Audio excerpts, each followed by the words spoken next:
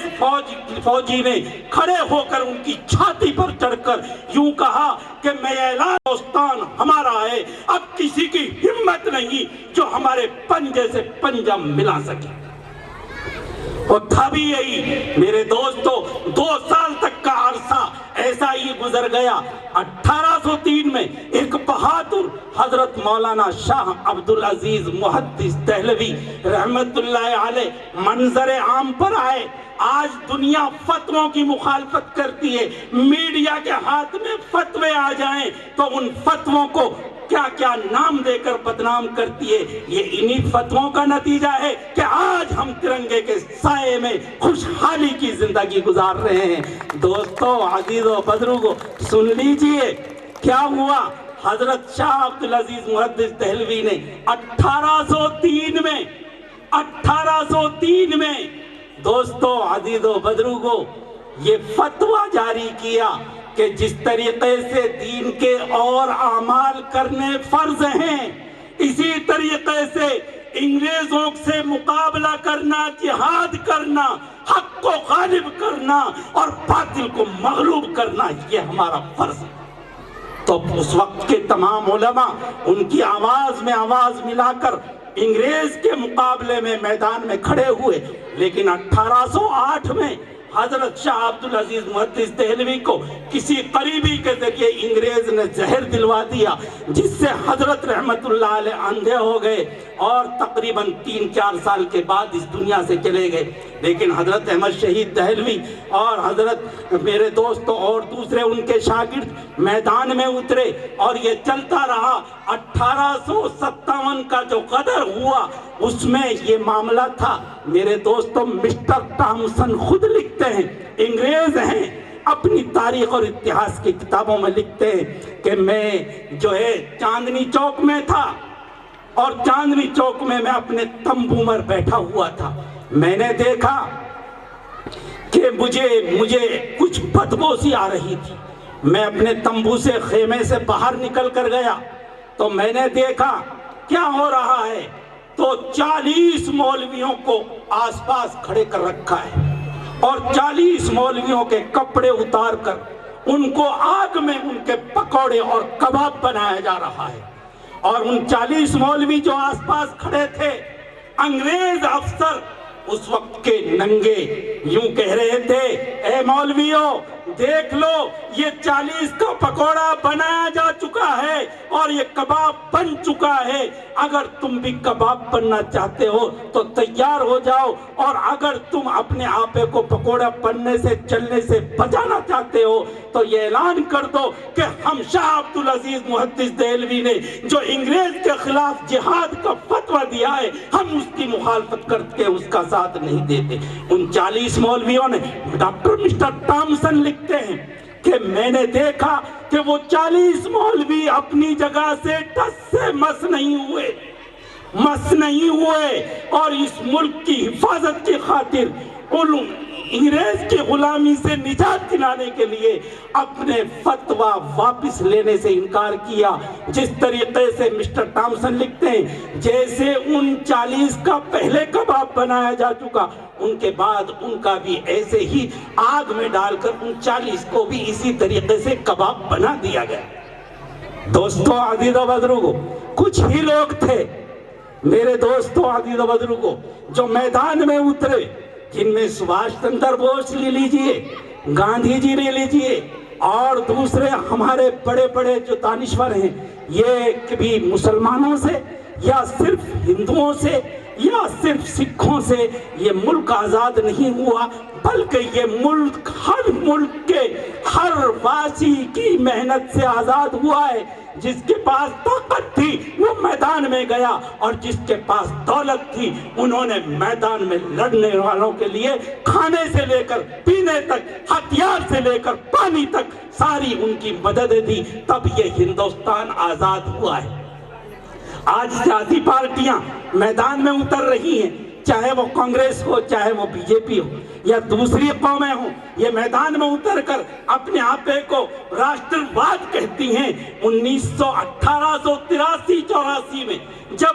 میرے دوستو کانگریس بنی تھی، یاد رکھو اس وقت ہندوستان کی آزادی کے لیے کانگریس کا وجود عمل میں نہیں آیا تھا، بلکہ انگریز سے مفاہمت کے لیے کہ کب تک لڑتے رہو گے، کب تک ملک کو تباہ کرتے رہو گے، اس لیے ان کے ساتھ مفاہمت کر لیا جائے، فیصلہ انگریز کے ساتھ کر لیا جائے، آدھی حکومت تمہاری اور آدھی حکومت ہماری، فوج میں آدھے افسر تمہارے ہوں گے اور آدھے افسر ہمارے ہوں گے، سول میں آدھے افسر تمہارے ہوں گے، آدھے افسر ہمارے ہوں گے۔ اس فیصلے اور کمپرومائز کے لیے یہ کانگریس عمل میں آئی تھی، لیکن جس وقت وہ جو ہے ایک 2.5 سیر ہڈیوں کا خاکہ لے کر انگلینڈ سے تعلیم حاصل کر کے ایک نوجوان میرے دوستو قوم سے بنیا تھا، یہ مثل مشہور ہے کہ بنیا کے تو بنیا مارے کے مارے کرتار، بنیا کے تو بنیا مارے کے مارے کرتار۔ بنیا پیدائشی طور پر عقل مند اور ہوشیار ہوتا ہے، پھر انگریز کے یہاں انہوں نے تعلیم حاصل کی، آکسفورڈ یونیورسٹی سے تعلیم حاصل کر آئے اور ہندوستان کی آزادی کا جذبہ لے کر آئے، کیونکہ انہوں نے وہاں انگلینڈ میں بے حیائی اور بے مروتی اور نفرتوں کا بازار دیکھا تھا۔ وہ سمجھ چکے تھے اگر ہمارا ملک آزاد نہیں ہوا تو ہمارے ملک میں بھی پھیرے نہیں پڑیں گے، جو چاہے گا جس لڑکی کو پکڑ کر لے جائے گا، ہمارے ملک میں بھی نکاح نہیں ہوں گے، جو چاہے گا جو جس کی لڑکی کو لے جائے گا، ہمارے ملک میں بھی کوئی کسی چیز کا مالک نہیں ہوگا، جو جس چیز کو چاہے گا وہ اس کا مالک بن جائے گا۔ انہوں نے وہاں کی غداری و مکاری کو دیکھا، اور وہ ڈاکٹر وہ جو ہے گاندھی جی یہاں تشریف لائے، اور پھر مسلمانوں نے، علماء نے، حضرت مولانا سید حسین احمد مدنی، حضرت شیخ الہند رحمت اللہ علیہ، حضرت مولانا رشید احمد گنگوئی، ان تمام نے مل کر یہ فیصلہ کیا کہ گاندھی جی کو آزادی کا قائد اور گاندھی جی کو آزادی کا رہبر مقرر کیا جائے۔ جب گاندھی جی کو آزادی کا قائد اور رہبر مقرر کیا گیا اور ان کی صدارت میں یہ مہم آزادی کے لیے چلائی گئی، تو اس آزادی کی مہم میں اور 4 چاند لگ گئے، میدان بڑھتا گیا، کارواں چلتا گیا اور انگریز پیچھے ہٹتا گیا۔ ایک وقت آیا دوستو 1947 میں یہ ملک ان کو چھوڑنے پر اس ملک کے ہر بچے، نوجوان اور عورتوں نے انگریز کو ملک چھوڑنے پر مجبور کیا، لیکن افسوس کی بات یہ ہے کہ انگریز اپنے اثرات، اپنا کلچر اس علاقے میں، اس ملک میں چھوڑ کر چلا گیا، کیونکہ وہ چاہتا تھا، اس کا ایک ہی مشن تھا کہ پھوٹ ڈالو، راج کرو۔ انگریزوں نے ہندوؤں کو، مسلمانوں کو آپس میں تقسیم کرنے کی کوشش کی تھی، سکھوں کو، عیسائیوں کو آپس میں تقسیم کرنے کی کوشش کی تھی۔ ان کوششوں میں وہ جو ہے ان کوششوں کے اثرات کو چھوڑ کر چلے گئے۔ کہیں میرے دوستو آج بابری مسجد، رام جنم بھومی کا مسئلہ ہو، انگریز ہی اس بوجھ کو بو کر گیا تھا کہ تاکہ یہ ملک بھارت 70 سال تک ترقی نہ کر سکے، اس نفرت کو بو کر گیا تھا، اور وہ اپنی نفرت میں کامیاب ہوا۔ کہیں مسجد اور مندر کے نام پر، کہیں ذات اور پات کے نام پر، کہیں نعروں کے نام پر انگریز نے اس طریقے سے اپنی چھاپ چھوڑی ہے۔ اب ہمارا مشن آگے کا کیا ہے؟ وہ مشن آگے کا یہ ہے کہ انگریز کی اس چھاپ کو مٹانا ہے اور بھائی چارہ بڑھانا ہے محبتیں پیدا کرنی ہیں، نفرتوں کو مٹانا ہے، تاکہ یہ ملک ہمارا جیسے پہلے سونے کی چڑیا تھی، ہم یہ کوشش کریں کہ سونے کی چڑیا کا نام تو بھارت کے حصے میں آ چکا ہے، اب ہم اس کو زمرد اور ہیرے کی چڑیا بنانے کی کوشش میں لگ جائیں۔ کھجور کا درخت ہے جو لگاتا ہے وہ اس کا پھل نہیں کھاتا، لیکن ہو سکتا ہے کہ ہم اپنی زندگی میں اس کا پھل بھی کھا لیں گے۔ یہ محنت اگر ہماری چلی، ہم نے دھرم کے نام پر اپنے آپے کو بٹنے سے اور تقسیم ہونے سے بچا لیا، تو یہ ملک میرے دوستوں، عزیز و بزرگوں، پھر وہی ہیرے اور زمرد کی چڑیا کی شکل میں آئے گا، جس میں انسان ہی نہیں بلکہ جانور بھی خوشحالی کی زندگی گزارے گے۔ آج میرے دوستوں، عزیز و بزرگوں، ذرا سوچئے تو صحیح، ذرا سوچئے تو صحیح۔ کہیں گے کہ مولانا بڑی کڑوی تقریر کر رہا ہے، لیکن افسوس ہے کہ اس ملک کے، جس ملک میں حاکم ظالم ہوں، انسان ہی نہیں بلکہ جانوروں پر بھی اس کا اثر پڑتا ہے۔ آج سے 15 سال پہلے جب کوئی جانور مرتا تھا، پورا آسمان کالا ہو جایا کرتا تھا، چیل اور گرجے اتر جایا کرتی تھی، اور ان کے کھانے کے لیے کیا ہوتا تھا؟ دنیا کہتی ہے کہ ان کو امریکہ چیلوں کو لے گیا، گرجوں کو امریکہ لے گیا۔ ایسے یہ کوئی بوٹی ہے کہ امریکہ چیلوں کو لے جائے، گرجوں کو لے جائے؟ میرے دوستو، جب ملک کے حاکم ظلم پر آئے تو پرندوں نے بھی سوچ لیا کہ اب اس ملک کو چھوڑنے پر فائدہ ہے۔ کاک کتنے تھے، دھولائیں اور فاختہ کتنی تھی، کتنی چڑیوں کی چہچہاٹ ہوتی تھی، کیسے جو ہے میرے دوستو درختوں میں صبح کے وقت میں کیسے کوئل بولا کرتی تھی، کیسی بلبلیں پھول سونگا کرتی تھی۔ میرے دوستو، عزیز بزرگوں، اگر نفرتیں بڑھی تو جانوروں میں بھی اس کا اثر پڑے گا، اگر محبتیں آئیں تو میرے دوستو جانور بھی اپنی انہی جگہوں سے لوٹ کر پھر ہمارے اس چمن میں واپس آ کر پھر چہچہاٹ مچائیں گے، جس سے ہم خوشی کا ایک نظارہ دیکھیں گے۔ جانوروں کا ہونا بھی انسان کی صحت کے لیے ضروری ہے۔ جب جانور اور پرندے زمین کو چھوڑ جاتے ہیں تو انسان کی صحت کمزور ہو جاتی ہے اور بیماریوں کا پرکوپ آنا شروع ہو جاتا ہے، بیماریاں گھیر لیتی ہیں، کہیں کینسر کے نام پر بیماریاں آ جاتی ہیں، کہیں بخار اور برڈ فلو کے نام سے، اور کہیں میرے دوستوں اور بزرگوں کورونا کے نام سے۔ یہ جتنی بیماریاں آ رہی ہیں یہ ظلم کا نتیجہ ہے، یہ ظلم کا نتیجہ ہے۔ میرے دوستوں اور بزرگوں، ہمیں ایسا ماحول بنانا ہے۔ مذہب اسلام محبتوں کا درس دیتا ہے، محبتوں کا سبق دیتا ہے، لیکن آج جب اللہ اکبر کا نعرہ کہیں دوسری جگہ لگ جاتا ہے کہ ہر آدمی ہوشیار ہو جاتا ہے کہ کہیں کوئی آتنکوادی تو نہیں آ گئے۔ اللہ اکبر کے نام کو ان نام نہاد مسلمانوں نے، جن کو اسلام نے اپنی صفوں سے نکال دیا ہے، مسلمان اس کو جو آتنکواد ہو، جو دہشت گرد ہو، مسلمان ان کو اپنی صفوں میں نہ پہلے اجازت دی ہے اور نہ اب اجازت دے رہا ہے، اور نہ آئندہ ایسے ظالم لوگوں کو وہ اجازت دے گا، چاہے اس کا نام عبداللہ ہو اور چاہے اس کا نام عبد الرحمن ہو، چاہے وہ رام کمار ہو، چاہے وہ دھرم سنگھ ہو۔ ایسے لوگوں کو ہم اپنی صفوں میں کوئی اجازت نہیں دیں گے۔ جس آدمی کو محبت وطن سے نہیں، اس آدمی کا وہ مذہبی آدمی ہو ہی نہیں سکتا، دھارمک آدمی ہو ہی نہیں سکتا۔ اس لیے میرے دوستوں اور بزرگوں، اس ملک کی حفاظت کے لیے، اس ملک کو بچانے کے لیے، اس ملک میں وہ ہی رونق واپس آنے کے لیے، آج لوگ آسمانوں کی طرف دیکھتے ہیں کہ بارش کب ہوگی، سوکھا پڑ رہی ہے، برسات نہیں ہو رہی ہے۔ یہ وہ ملک تھا جس میں 3 موسم تھے، 15 فروری سے 15 جون تک گرمی،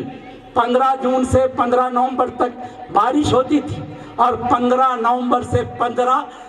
فروری تک سردی ہوا کرتی تھی۔ 3 موسم اپنے سارے حق، ساری خوبیوں کے ساتھ آتے تھے۔ لیکن آج میرے دوستو کہ آج تو سلونا ہے، رام کے پوتر بھی نہیں دھو رہے، آج تو بارش نہیں ہو رہی، پورے ملک میں کہیں دھو جاتے ہوں گے۔ انتظار کیا جا رہا ہے جب خدا کی مخلوق کے ساتھ درختوں کی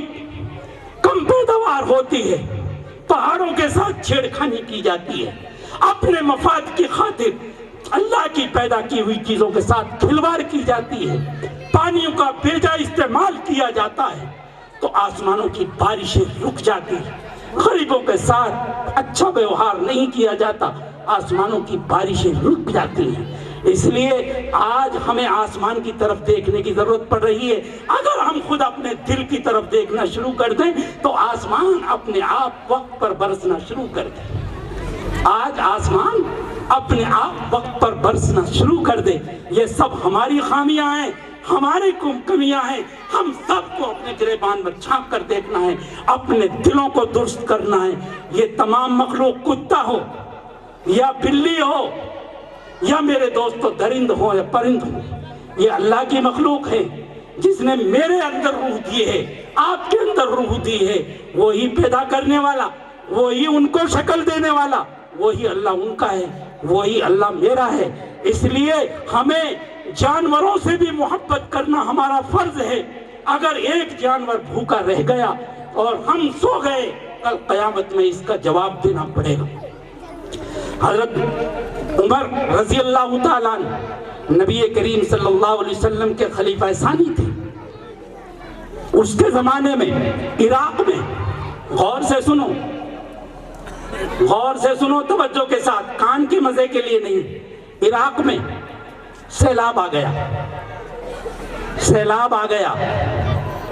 حضرت عمر ابن عبدالعزیز نے جو 900 کلومیٹر تقریباً دوری کا فاصلہ تھا، گھوڑوں کا انتظام کیا، 20-20 میل کی دوری پر گھوڑے لواڑے مقرر کیے گئے، اور یوں کہا کہ مجھے مدینہ منورہ میں روزانہ کی سیلاب کی رپورٹ چاہیے۔ روزانہ کی رپورٹ پہنچتی تھی کہ آج سیلاب ایسا ہے، آج سیلاب ایسا ہے۔ ایک دن رپورٹ پہنچی رات کو 12 بجے کے بعد، حضرت نے خط پڑھا، اس میں لکھا تھا کہ آج موصل اور بصرہ جو عراق کے بڑے شہر ہیں، اتنا زبردست سیلاب آیا کہ اللہ کا کرم ہے کوئی جانی نقصان نہیں ہوا، لیکن افسوس کی بات یہ ہے کہ ہماری لاکھ کوششوں کے باوجود ہم ایک کتے کی جان نہ بچا سکے۔ حضرت عمر نے جب یہ خط پڑھا، پوری رات کروٹیں بدلتا رہا، پوری رات جو ہے سونے سے آنکھوں سے آنسو ٹپکتے رہے۔ صبح ہوئی، فجر کی نماز ادا کی، نمازی جب مسجد میں تھے، حضرت نے خط سنایا اور روتے ہوئے کہا کہ کل قیامت میں مرنے کے بعد جب پرلے ہوگی اور خدا کی عدالت میں پہنچوں گا، اللہ تعالیٰ نے اگر مجھ سے یوں کہہ دیا کہ ہم نے تجھے بادشاہت اور خلافت دی تھی، ملک کی ذمہ داری تجھے عطا کی تھی، اور تیرے ملک میں ایک کتے کی جان تیری حکومت نہ بچا سکی، تو میں اس کا کیا جواب دوں؟ جب کتے سے محبت اتنی، میرے دوستو، یہ ہماری محبت، ہماری چار دیواری، یہ ہماری اتنا پیار ہونا چاہیے۔ ایسے ہی میں کہہ رہا ہوں کہ اللہ اکبر کا جب نعرہ کہیں ایسے علاقے میں لگتا ہے لوگ چونک جاتے ہیں، لیکن سڑکوں پر ایسے ہی جب جے شری رام کا نعرہ لگتا ہے تو انسان گھبرا جاتا ہے کہ اب لنچنگ ہونے والی ہے، کہیں تیری مارنے والے تو نہیں آ گئے۔ ایسے کچھ تتووں نے جنہوں نے مسلمانوں کے مذہب اسلام کو بدنام کیا، اور ایسے ہی کچھ ہندوؤں نے جنہوں نے شری رام کے نام کو بدنام کیا۔ وہ رام جس کو امام الہند کا کہا جاتا تھا، ہندوستان کا امام، جس کو کے ساتھ نہیں چلتے تھے، کہیں میری جوتیوں سے کوئی چیٹی نہ مر جائے، آج اس کے نام پر لنچنگ ہو رہی ہے،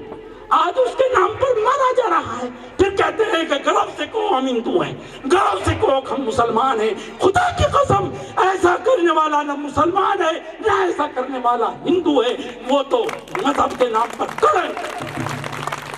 مذہب کے نام پر کلنک۔ اس لیے میرے پیارے بھائی، میں اس وقت زیادہ نہ بولتے ہوئے آپ سب حضرات سے، میرے یہاں یہ بیربل اور یہ ہری رام اور یہ جو ہے للت جی اور بہت سے ہندو بھائی بھی بیٹھے ہوئے ہیں، مسلمان بھائی بھی بیٹھے ہوئے ہیں۔ اس امت کی میں آخر میں صرف یہ بات کہنا چاہتا ہوں کہ ہماری اس امت کی اس دور کی جو زندگی ہے وہ 70 اور 60 کے درمیان کی زندگی ہے۔ یوں تو کوئی آدمی 90 سال جی جائے یا میں اور آپ کل مر جائیں، لیکن کسی کے پاس 10 سال موجود ہیں، کسی کے پاس 5 سال باقی رہ گئے، کسی کے پاس 15 سال باقی رہ گئے۔ اس لیے ہمیں گاؤں کے اعتبار سے کمیٹیاں بنا کر آپسی سوہارد اور آپسی محبت، آپسی بھائی چارے کو قائم کرنا ہے۔ بھائی چارہ رہا تو ملک قائم رہے گا، اور بھائی چارہ بگڑا تو ملک برباد ہو جائے گا، چاہے ساری دنیا کوشش کرے۔ لو انفقت ما فی الارض جمیعا ما الفت بین قلوبہم، اگر تم نے ساری دنیا کی دولت خرچ کر دی، تم لوگوں کو اپنے ساتھ پیار سے نہیں جوڑ سکتے۔ یہ میں نہیں کہہ رہا، 1450 سال پہلے اللہ نے محمد صلی اللہ علیہ وسلم پر یہ آیت نازل فرمائی تھی، لو انفقت ما فی الارض جمیعا ما الفت بین قلوبہم، اگر تم ساری دولت کو خرچ کر دو لیکن اخلاق کے بغیر تم پیار نہیں حاصل کر سکتے۔ یہ اللہ نے فرمایا ہے۔ اس لیے میرے دوستو، دولت کام آنے والی نہیں، جوانی بھی کام آنے والی نہیں، اصل ہے اخلاق اور پیار اور محبت، یہ بھائی چارہ۔ ہم اس کو آگے بڑھائیں گے تاکہ ہمارا یہ ملک، میرے دوستو عزیز بزرگوں، ترقی کرے، ہماری نسلیں ہمیں دعائیں دیں تاکہ ہماری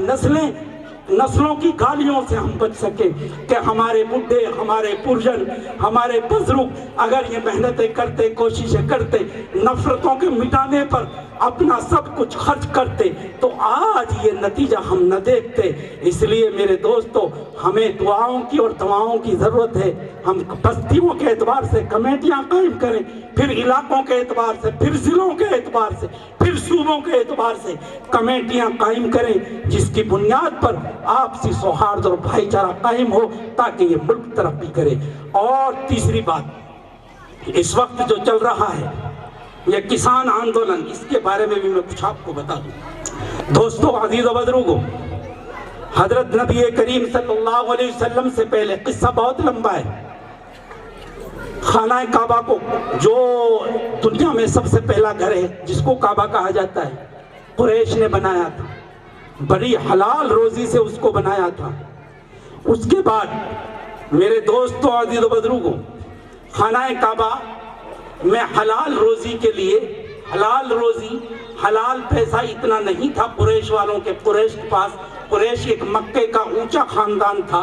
جس خاندان سے نبی کریم صلی اللہ علیہ وسلم ہوا کرتے۔ دوستو عزیز و بزرگوں، ان کے پاس حلال پیسہ نہیں تھا، اتنا کہ جس سے وہ پورے خانہ کعبہ کو جو ہے اس کو بناتے۔ انہوں نے جتنا ان کے پاس حلال پیسہ تھا، آدھی جگہ میں کعبہ کو بنا دیا، اور اس میں دوستو عزیز و بزرگوں ایک دروازہ بنایا۔ حضرت نبی کریم صلی اللہ علیہ وسلم کے زمانے سے پہلے خانہ کعبہ پورے ایریا میں تھا۔ جب نبی کریم صلی اللہ علیہ وسلم نے عائشہ سے فرمایا، اے عائشہ، اگر تیری قوم کا مجھے ڈر نہیں ہوتا تو میں اس خانہ کعبہ میں 2 دروازے بناتا، اور اس خانہ کعبہ کو میں جو ہے ایسا ہی بنا تھا جن بنیادوں پر آدم علیہ السلام نے اس خانہ کعبہ کو بنایا تھا۔ حضرت زبیر ابن العوام نبی کریم صلی اللہ علیہ وسلم کے وصال کے بعد، زبیر جب وہاں کے بادشاہ بنے، ذمہ دار بنے، مکے کے گورنر بنے، تو عائشہ نے ان کو بتایا۔ حضرت عائشہ کے کہنے کے مطابق خانہ کعبہ جو ہے پھر انہی بنیادوں پر، جن بنیاد پر آدم علیہ السلام نے بنایا تھا، ان بنیادوں پر بنایا، اور اس میں 2 دروازے رکھے۔ اس کے بعد ایک ظالم بادشاہ آیا، حجاج بن یوسف ایک بادشاہ تھا، اس نے آیا اور اس نے خانہ کعبہ کو توڑوا دیا، اور جیسے پہلے تھا، یعنی کہ ایک دروازے والا جو آج ہے، ایسا خانہ کعبہ آدھے حصے میں بنا دیا۔ پھر جب خلافت عباسی آئی تو تمام علماء نے اکٹھے ہو کر یہ فیصلہ کیا کہ کعبہ جس حالت میں ہے اسی حالت میں کعبہ کو رکھا جائے۔ اگر ہم نے پھر توڑا، پھر بنایا، تو جو بھی قیامت تک بادشاہ آئے گا وہ اس کعبے کے ساتھ کھلواڑ کرتا رہے گا۔ دوستو، یہ کھلواڑ برداشت نہیں ہے۔ ہمارے ڈاکٹر بھیم راؤ امبیڈکر کی صدارت میں، جیسے مولانا توفیق صاحب نے بتایا تفصیل کے ساتھ، میں مختصر قانون بنا، اور 26 جنوری 1950 میں یوم جمہوریہ کا دن پہلے منایا گیا۔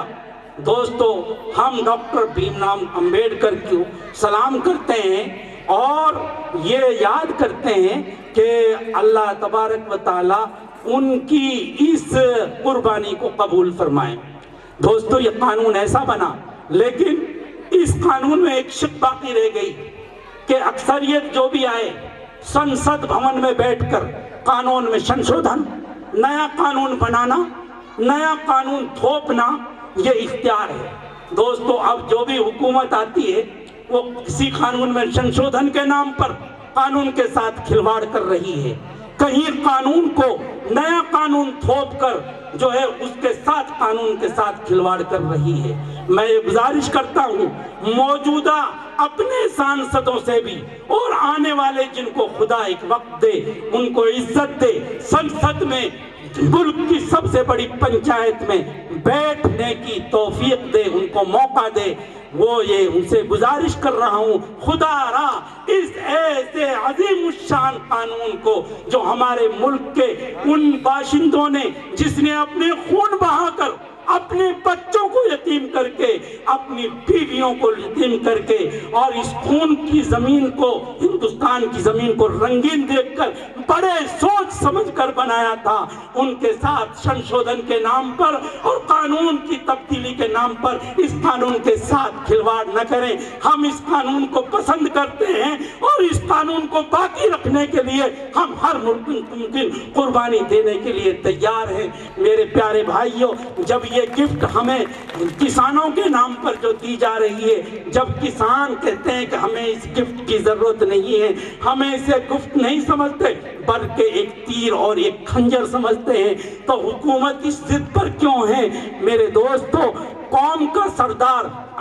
ایک قول ہے سید القوم خادمہم، قوم کا سردار، قوم کا ذمہ دار، قوم کا پریزیڈنٹ، قوم کا رکھوالا وہی ہو سکتا ہے جو قوم کا خادم بن کر، قوم کا سیوا دار بن کر کام کرے، اور جو قوم کے اوپر تھانے دار بن کر کام کرے گا، نہ قوم اسے مانے گی، نہ خدا کے یہاں اس کو کوئی عزت ملے گی۔ اس لیے میں اپنی حکومت سے گزارش کرتا ہوں، خدا را یہ ناک کی لڑائی نہ کریے، سیوا دار بن کر کام کریے اور اپنی پبلک کے ساتھ پیار کیجئے، اور اس کالے قوانین جو یہ بنائے گئے ہیں ان کو خدا را واپس لیجئے۔ اللہ تبارک و تعالی ہمارے ملک کو دن دگنی رات چوگنی ترقی عطا فرمائے، اور میں بد دعا نہیں کرتا، میں ان کے سامنے ان کے لیے برے نعرے اور سلوگن بھی نہیں کرتا، کیونکہ وہ ہمارے ایک منتخب نرواتت ذمہ دار ہیں۔ اس لیے میں ان سے گزارش ہی کر سکتا ہوں کہ خدا را